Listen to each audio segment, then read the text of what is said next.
Vous décrivez Emmanuel Macron comme aveugle et inconscient dans sa réponse. Non, alors, permettez-moi de compléter, parce que... Allez-y. Non, mais parce que Jean-Luc Mélenchon dit... Permettez-moi de compléter. Permettez-moi de compléter. Parce que ce sont des points importants et je ne veux pas caricaturer la situation. Emmanuel Macron a préféré, il a fait un choix.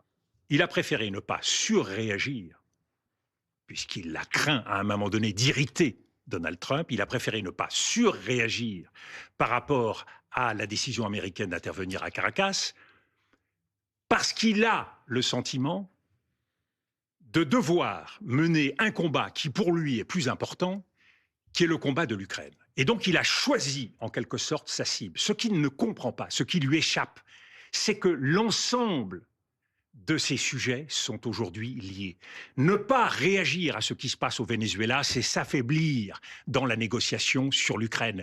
Comme ne pas réagir à ce qui se passait au Proche-Orient, c'était s'affaiblir dans le combat pour l'Ukraine. Vous, votre raisonnement, la règle qu'il faut éviter à tout prix, c'est ce qui nous a affaiblis en Ukraine par rapport à ce qui se passait à Gaza.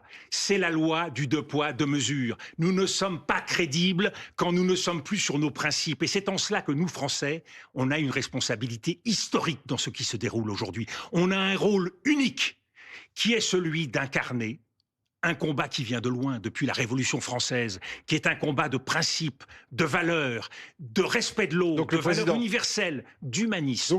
Cette responsabilité-là est la seule qui puisse nous permettre d'éviter ce combat de civilisation qui se prépare.